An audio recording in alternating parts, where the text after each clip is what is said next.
Assalamualaikum warahmatullahi wabarakatuh. Shalom, Om Swastiastu, Namo Buddhaya, salam kebajikan, salam sejahtera, dan salam sehat untuk kita semua. Salam Pancasila.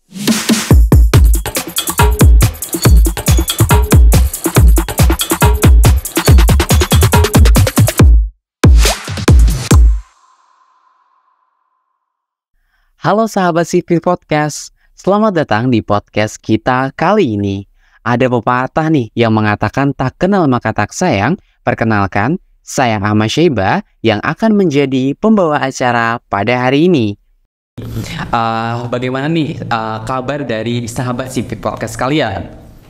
Semoga selalu sehat dan juga semoga selalu bahagia ya teman-teman. Jangan galau-galau dan harus tetap semangat dan juga ceria tentunya. Baik, mungkin pada episode kali ini kita akan membahas tentang peristiwa bersejarah yang pernah terjadi di Indonesia. Mungkin kalau misalnya yang ada di pikiran teman-teman sekalian, wah kalau misalnya kita berbicara tentang sejarah, nantinya akan membahas tentang latar belakang, tanggal-tanggal, tokoh-tokoh, dan itu akan membuat kita mumet kayak gitu. Tapi jangan berpikir terlebih dahulu ya teman-teman, karena pada kali ini kita akan bersama dengan tamu istimewa yang akan menjabarkan dan membawa suasana yang jauh lebih cair dan juga memberikan materi yang jauh lebih menarik tentunya. Nah, sebelum itu saya juga sudah bilang ya teman-teman akan membahas tentang peristiwa yang pernah terjadi di Indonesia, yakni adalah Gerakan 30 September atau yang disebut dengan G30S PKI. Nah, sebelum itu, sebelum kita memasuki detail kejadiannya, kita juga harus memahami terlebih dahulu apa sih definisi dari G30S PKI itu sendiri. Nah, jadi ya teman-teman, G30S PKI merupakan peristiwa yang bersejarah dalam sejarah Indonesia yang terjadi pada tanggal 30 September 1965, yang mana pada tahun tersebut Indonesia sedang mengalami ketegangan politik dan juga ideologi yang tinggi tentunya, di mana juga kelompok perwira militer yang tergabung dalam gerakan 30 September ini melakukan kudeta yang bertujuan untuk menggulingkan pemerintahan Presiden Soekarno. Nah, tragedi ini juga mengakibatkan 6 perwira tinggi TNI Angkatan Darat tewas secara brutal dan juga mengenaskan. Nah, untuk memahami secara dalam nih teman-teman, apa aja sih latar belakang dan juga mendalami akan peristiwa tersebut. Nah, kami telah mengundang nih teman-teman tamu istimewa yang akan membantu kita untuk memahami lebih dalam tentang G30S PKI. Beliau merupakan seorang laki-laki yang ganteng dan juga gagah di program studi pendidikan Pancasila dan Kewarganegaraan, yakni mari kita sambut Bapak Reza Pahlavi MPD. Halo, saya Pak. Halo Bapak. Kami ucapkan ya Bapak, terima kasih untuk sudah meluangkan waktunya sudah hadir pada podcast kita kali ini. Oke, sama-sama. Sangat senang sekali saya bisa hadir di sini. Betul. Mungkin saya mau tanya dulu nih Pak, apa kabar Bapak sekarang supaya teman-teman juga tahu kayak gitu? Alhamdulillah sangat baik ya. Sebagai seorang anak muda kita harus selalu semangat dan juga tentu memberikan energi positif kepada orang-orang yang ada di sekitar kita. Tuh, dan juga bermanfaat untuk orang lain. Iya, harus itu. Okay. Mungkin tadi juga saya sudah bilang bahwa Bapak adalah seorang dosen di Prodi PPKN. Kalau misalnya kamu boleh tahu nih Pak, selain Bapak mengajarkan ilmu kepada mahasiswa yang kece-kece di mahasiswa Prodi PPKN, kesibukan Bapak selain sebagai seorang dosen apa nih Pak? Kesibukan saya selain sebagai seorang dosen, yang pertama saya punya toko buku ya. Toko buku. Nah, jadi sehari-hari kadang-kadang ya saya pergi ke toko buku itu untuk melihat stok-stok barang, kemudian juga untuk berkumpul bersama kawan-kawan dan lain sebagainya. Nah, saya juga lumayan aktif mengisi di berbagai media massa, baik itu media koran, media cetak maupun media elektronik. Diundang di berbagai macam stasiun televisi lokal, TVRI Kalimantan Selatan, kemudian RRI dan lain sebagainya. Terkait dengan materi tentang pendidikan, tentang politik, dan juga tentang sejarah gitu. Wah, luar biasa sekali. Karena juga istilahnya sesuai dengan background Bapak itu sendiri. Yes, betul.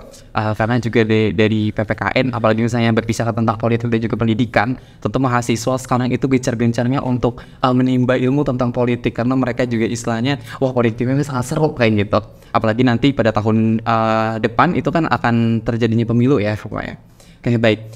Mungkin tadi saya juga sudah menjelaskan kepada teman-teman sahabat CV Podcast tentang latar belakang dari G30S PKI itu sendiri.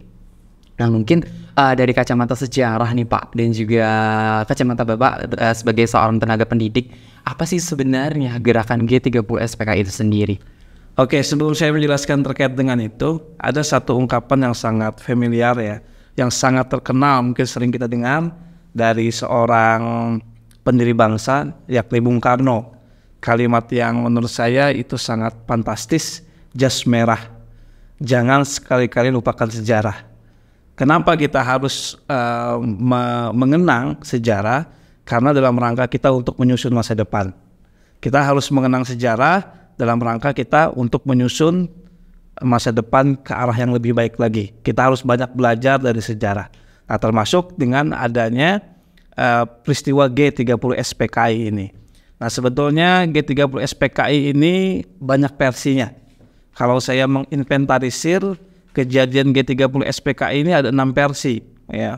Dari keterlibatan CIA, kemudian dari konflik internal di tubuh TNI, kemudian hal-hal yang lain ya. Tapi saya di sini mencoba untuk memberikan sebuah informasi atau wawasan sejarah yang itu sudah menjadi bahan mainstream ya, atau sejarah mainstream yang sering kita dengar terkait dengan kasus G30 SPKI ini. Nah, sebetulnya latar belakang kenapa munculnya gerakan G30 SPKI ini itu dikarenakan ada sekelompok orang atau sekelompok golongan yang tidak puas dengan pemerintahan Bung Karno ketika itu. Mungkin karena kepentingan, aspirasi dan lain sebagainya mereka merasa tidak diwadahi, tidak terfasilitasi oleh Bung Karno. Nah, sehingga mereka kecewa dengan kebijakan-kebijakan yang dikeluarkan oleh Bung Karno ketika itu. Nah, kemudian juga situasi hal yang melatar belakangi kenapa munculnya G30 SPKI ini, kalau kita lihat situasinya ketika itu adalah waktu Bung Karno sedang sakit-sakitan. Nah, ketika Bung Karno sedang sakit-sakitan, inilah dimanfaatkan oleh orang yang ingin menggeser atau menggulingkan ya, atau dalam bahasa yang saya buat tadi mengkudeta kekuasaan Bung Karno untuk digantikan menjadi presiden. Nah, namun di balik itu juga ada tujuan yang lain, yakni tujuannya adalah untuk mencoba menggeser ideologi Pancasila atau mengganti ideologi Pancasila dengan ideologi komunisme.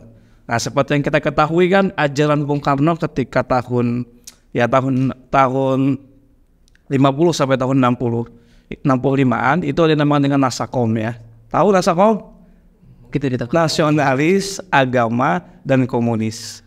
Jadi mau mencoba untuk meramu ya 3 aliran yang itu hakikatnya menurut saya tidak bisa disatukan, baik itu antara nasionalisme, agama maupun komunisme. Apalagi antara agama dan juga komunisme itu tidak bisa disatukan ya, karena ada hal-hal prinsipal yang itu tidak bisa menjadi satu padu antara agama dan juga komunisme.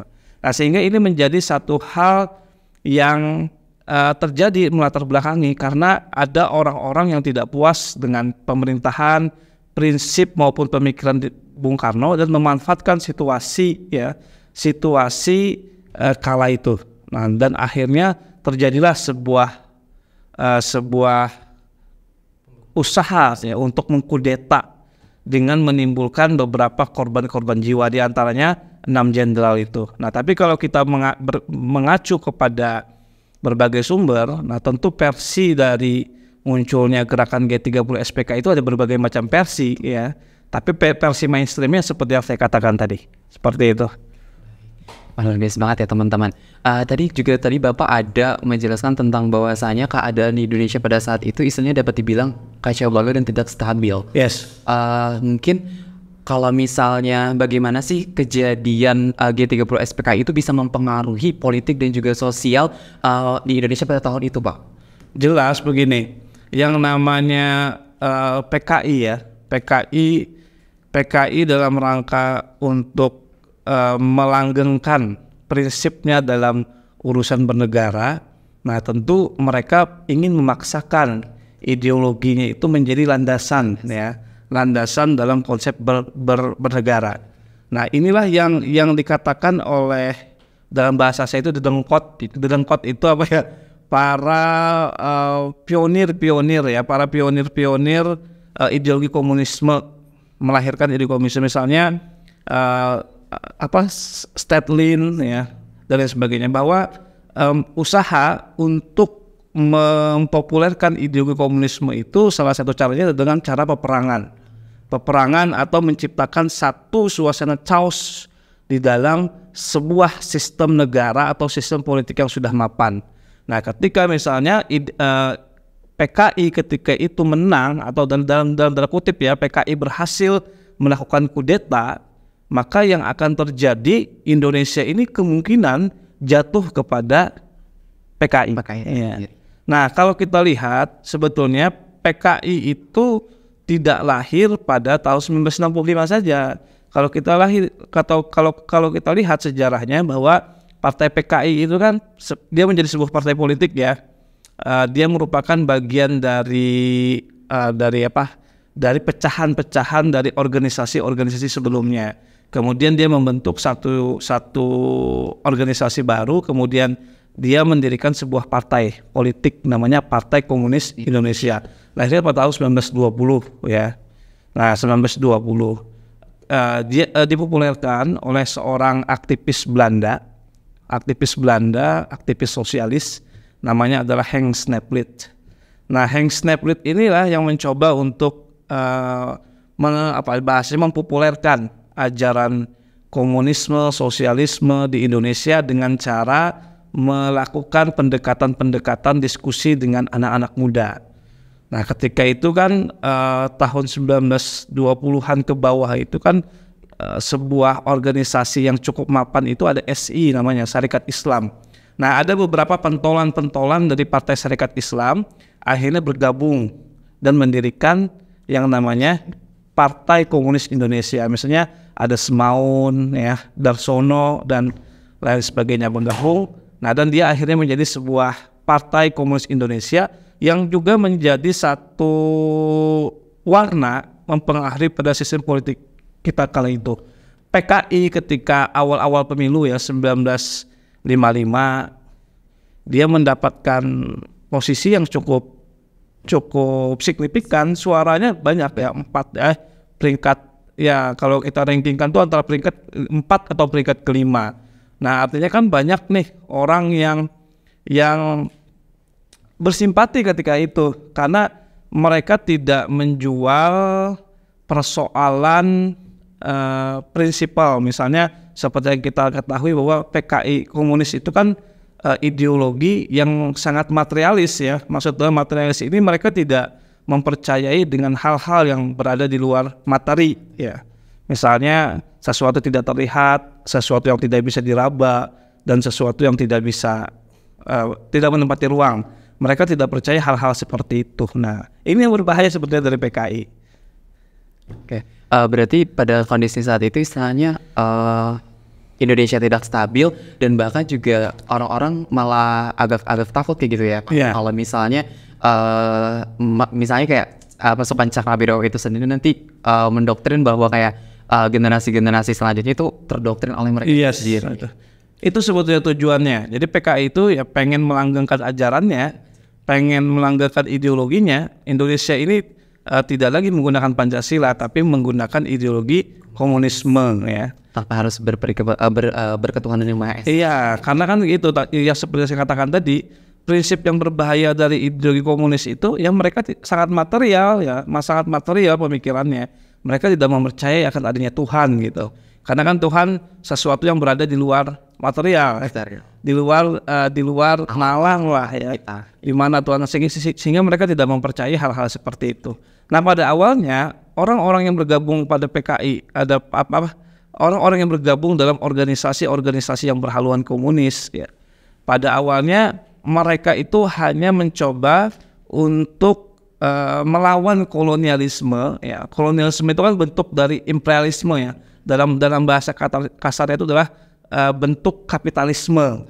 Jadi harus dilawan dengan bentuk yang berlawanan dari itu, yakni sosialisme. Nah, akhirnya ya banyak orang bersimpatik dengan dengan apa yang ada di dalam salah satu prinsip komunisme itu. Nah, padahal ada misi lain nih ya, yang dibawa.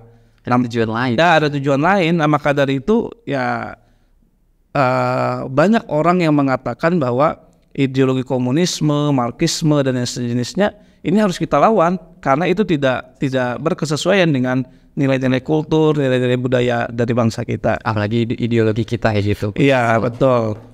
Oke, baik. Tadi Bapak juga sudah menjelaskan tentang apa gerakan 30 SPK itu sendiri dan juga keadaan pada saat itu. Mungkin kalau misalnya dari teman-teman di sini ingin mengetahui nih Bapak secara spesifik ataupun ingin mengetahui secara dalam siapa aja sih yang terlibat dalam gerakan G30 SPK itu sendiri dan juga tujuan sebenarnya mereka melakukan gerakan itu tuh seperti apa gitu.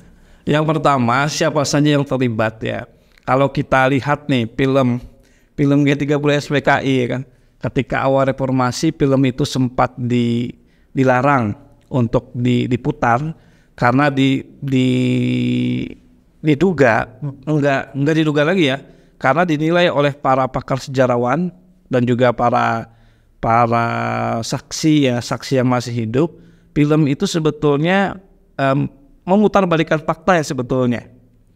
Nah ya kan ya. Tuh. Nah sebetulnya di dalam film itu yang melakukan aksi itu adalah PKI, orang-orang komunis yang mencoba untuk mengkudeta kekuasaan dari Bung Karno atau mencoba untuk memaksakan ideologinya. Nah tapi kan dalam fakta-fakta sejarah selanjutnya itu terungkap bahwa ada seseorang yang mendalangi kenapa sampai terjadinya peristiwa itu. Nah, peristiwa itu tujuannya adalah satu, untuk memperebutkan kekuasaan. Ada keinginan, ada praduga bahwa kekuasaan Bung Karno itu ya ada yang tidak suka, sehingga perlu yang namanya digoyang, ya, disingkirkan dengan yang meletuskan peristiwa G30 SPKI itu.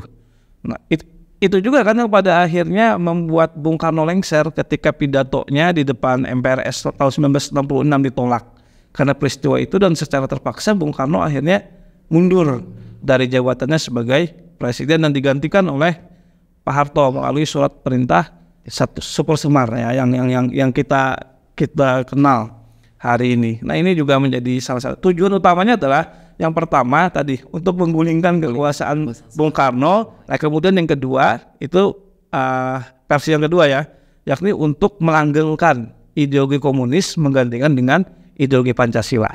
Pancasila itu sendiri. Baik, berarti misalnya ada beberapa kelompok ya tadi yang ingin menekankan bahwa PKI ini ataupun pemahaman komunis itu ingin istilahnya digaungkan di Indonesia kayak gitu. Begini, saya tidak menyebutkan siapa kelompoknya, siapa orangnya ya, karena sekali lagi saya tekankan versinya sangat banyak sekali ini, ada Bapak tadi 6 versi. Setidaknya saya mencoba untuk menginventarisir dalam diskusi-diskusi sebelumnya ada 6 versi. Jadi versi yang mana nih kira-kira yang betul? Itu kan tergantung dari perspektif kita atau tergantung dari kita menelaah setiap kronologi yang ada di dalam proses sejarah itu. Baik, tadi juga saya sudah bilang kepada teman-teman ada salah satu tragedi yang tragis, yakni adalah terbunuhnya 6 perwira TNI Angkatan Darat. Bagaimana sih Bapak insiden G30 SPK ini yang berujung kepada pembunuhan ke-6 perwira tersebut? Nah ini diduga karena ada konflik internal tadi di kubu ABRI ketika itu ya, persaingan untuk memperoleh kekuasaan. Nah yang jadi persoalan sampai hari ini adalah kenapa 6 jenderal itu, sebenarnya 7 tapi Jenderal Ahmad Nasution selamat ketika itu, yang terbunuh hanya anaknya. Ada Irma Nasution itu yang terbunuh. Ya kalau versi yang mengatakan itu karena ada konflik internal di tubuh TNI. Begini, PKI itu membutuhkan Bung Karno, ya. Kemudian TNI juga membutuhkan Bung Karno ketika itu. PKI membutuhkan Bung Karno dalam rangka untuk legitimasi kekuasaan, karena kan saat itu masih presiden ya. Nah, Bung Karno saat itu juga tidak, dalam bahasa saya itu tidak mutlak untuk mengatakan PKI itu menjadi sebuah ideologi yang bebas untuk berorganisasi di Indonesia. Jadi dia butuh pengakuan Bung Karno. Nah, TNI juga butuh dukungan Bung Karno untuk memberantas PKI. Nah, jadi kondisi dilematis ketika itu Bung Karno di satu sisi ya, karena tugas TNI adalah untuk mempertahankan kedaulatan negara, termasuk mempertahankan ideologi Pancasila. Namun di satu sisi ancaman nyata ada nih, karena Partai Komunis Indonesia itu beraktivitas, berorganisasi secara bebas dan banyak masanya pengikutnya dan sebagainya. Ini menjadi sebuah ancaman. Nah, sehingga Bung Karno ini yang menjadi sebuah kondisi dilematis, mau mendukung yang mana. Nah, makanya kan Nasakom itu sebetulnya yang mencoba untuk mewadahi semua aliran politik ketika itu yang ada. Tapi sekali lagi secara prinsipal antara apa yang ada di dalam Nasakom itu adalah sesuatu yang berdiri sendiri dan tidak bisa dicampur adukkan. Nasionalis, agama, dan komunis itu tidak bisa. Nah, seperti itu. Baik. Tadi juga istilahnya ada kondisi kebingungan ya. Jadinya pada saat Bung Karno itu sendiri, dan juga sebenarnya salah satu mungkin seperti yang di Ahana Sution tadi, beliau sempat bebas, tidak istilahnya menjadi target PKI, malah ajudan beliau yang menjadi target PKI adalah salah satunya Pierre Tandeat. Dan di sana juga kita lihat bahwa dari PKI itu sendiri tidak memandang bulu. Sampai-sampai seorang anak kecil, yakni adalah adik Irma Suryani Nasution, menjadi salah satu korban. Mungkin dari teman-teman juga pernah dengar bahwa adik Irma Suryani Nasution itu sempat bilang Pak ke bapaknya bahwasanya, ayah kenapa saya yang ditembak. Jadi kayak istilahnya tuh menjadi suatu dilematis ataupun terenyuhan hati kita, sampai-sampai seorang anak kecil yang tidak berdosa menjadi korban dari kebrutalan G30 SPK itu sendiri.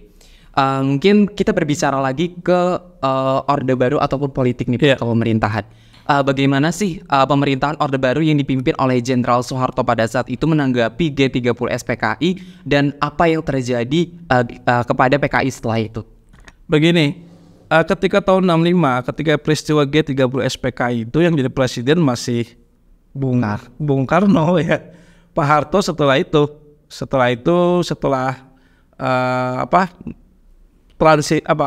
berubah orde. Nah, ketika Pak Bung Karno lengser 1966 digantikan oleh Pak Harto, nah maka itu berubah menjadi orde baru ya. Ketika tahun 65 itu masih kita menggunakan sistem orde lama. Nah ketika pemerintahan Pak Harto, ya Pak Harto sangat menekankan prinsip bahwa anti yang namanya komunis ya. Nah, sehingga aliran-aliran komunis, aliran-aliran, kemudian antek-antek komunis, kemudian juga bahkan keluarga-keluarga yang itu terafiliasi dengan Partai Komunis Indonesia itu tidak bisa beraktivitas sebagaimana mestinya. Bahkan konon katanya ya, ketika masa Orde Baru itu apabila kakeknya itu terafiliasi dengan Partai Komunis Indonesia sampai ke cucunya, ya, dia karirnya tidak bakalan baik. Jadi dia tidak bisa untuk masuk ke dalam institusi milik pemerintah. Sebetulnya misalnya jadi PNS itu nggak bisa, karena terbukti misalnya orang tuanya atau kakeknya itu dulu terafiliasi dengan pemahaman atau ikut bergabung dengan PKI, Partai Komunis Indonesia. Jadi sangat membenci sekali orde baru itu dengan yang namanya PKI, Partai Komunis Indonesia.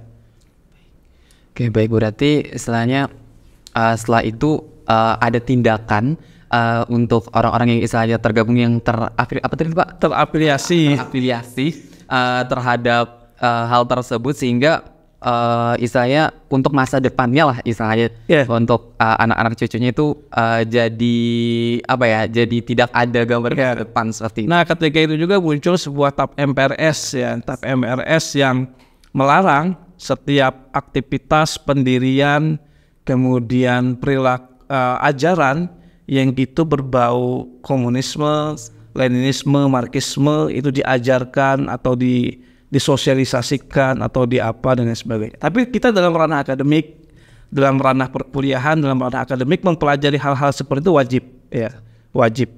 Tapi apabila ajaran-ajaran seperti itu diajarkan pada masyarakat luas, dalam tanda kutip itu di luar dari ranah akademik, nah ini yang tidak diperbolehkan oleh TAP MPRS ini.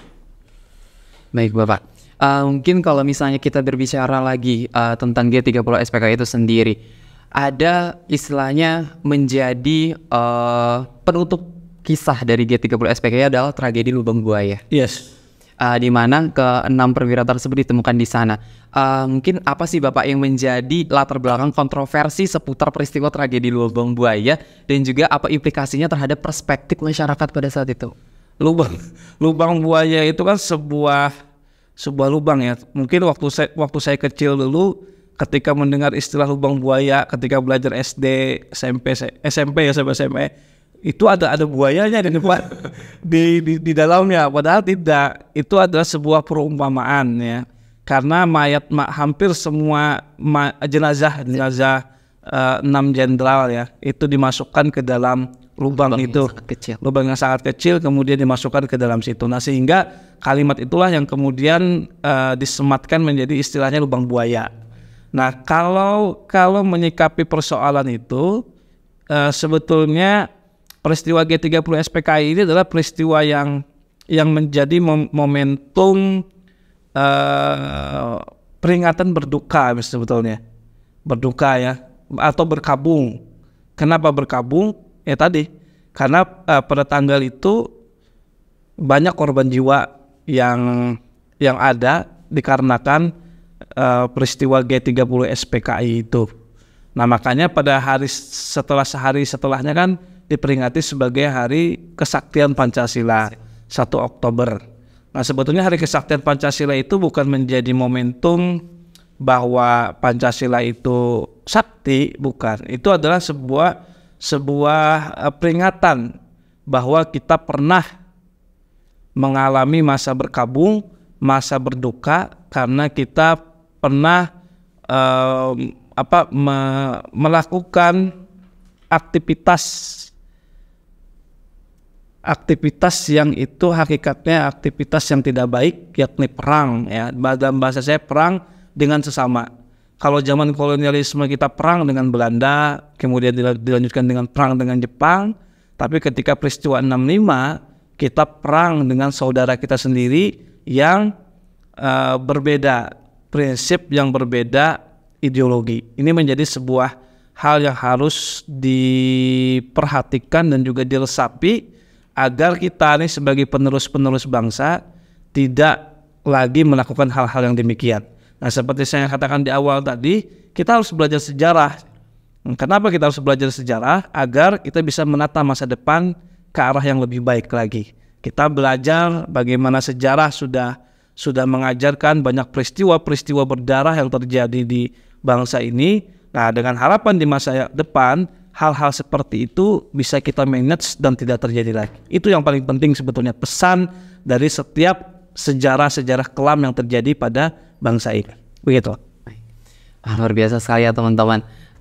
Istilahnya ada amanah yang bisa kita ambil kayak gitu, bahwa kita jangan melupakan sejarah, dan juga dari sejarah itulah menjadi suatu pembelajaran yang jauh lebih baik ke depannya. Mungkin selanjutnya Bapak yang terakhir, dari peristiwa G30 SPKI ini sendiri dalam sejarah Indonesia, bagaimana sih kita sebagai generasi muda untuk bisa belajar dari masa lalu dan bisa mencegah supaya tidak terulangnya di masa yang akan datang seperti itu? Nah pertama saya katakan tadi, kita harus tahu dulu sejarahnya. Jangan sampai anak muda itu tidak tahu sejarah. Nah termasuk sejarah G30 SPKI dan sejarah-sejarah yang lain.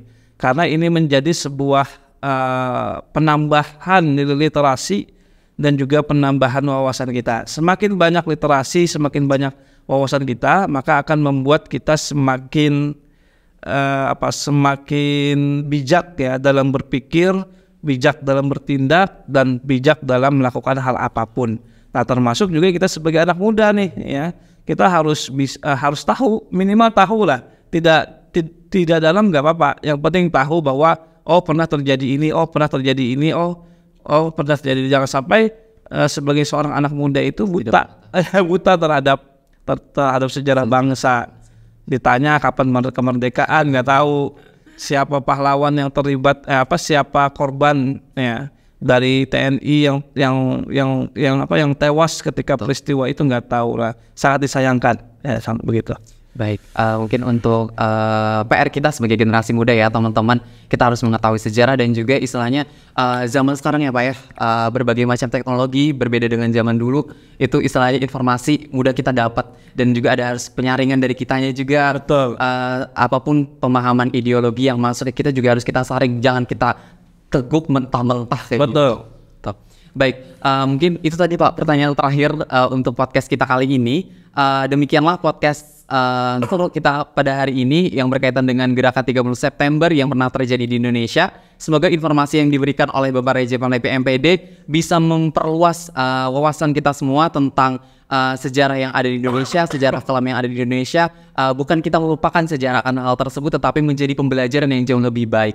Baik, sebelum menutup podcast kita pada hari ini, mungkin bisa Bapak memberikan closing statement dulu kepada teman-teman berkaitan dengan akan hal tersebut. Oke, sebetulnya banyak sekali ya closing statement sudah saya lakukan. Begini, kembali ke pernyataan saya awal, jas merah. Jangan sekali-sekali melupakan sejarah. Karena kalimat itu merupakan kalimat yang menurut saya kalimat yang populer dari seorang pendiri bangsa, yakni Bung Karno, yang memperingatkan kepada kita sebagai anak muda tidak boleh melupakan sejarah. Karena sejarah ini mengajarkan kita banyak hal, termasuk mendewasakan pikiran kita, termasuk mendewasakan perilaku kita, dan memberikan hal-hal yang positif. Nah, maka dari itu dengan kita mempelajari sejarah, harapan kita adalah kita mampu untuk menyusun masa depan kita ke arah yang lebih baik. Mungkin itu saja closing statement. Baik, terima kasih Bapak Reja atas closing statement yang telah diberikan. Terima kasih kembali Bapak atas waktu yang telah diberikan. Mungkin itu tadi ya teman-teman. Mungkin saya ingatkan kepada teman-teman sekalian, jangan lupa subscribe, comment, and like, dan juga sebarkan informasi yang bermanfaat untuk teman-teman yang ada di rumah melalui YouTube-nya Lab PPKN WLM. Sebelum menutup podcast kita kali ini, saya ada pantun nih teman-teman. Bisa dibilang cakep ya mungkin di rumahnya masing-masing. Bunga mawar di perbukitan, sawah luas di perdesaan. Terima kasih untuk perhatian, mohon maaf untuk kesalahan. Saya Ahmad Syaiba pamit undur diri, mohon maaf atas segala kesalahan. Wabillahi taufik wal hidayah. Wassalamualaikum warahmatullahi wabarakatuh. Waalaikumsalam warahmatullahi wabarakatuh.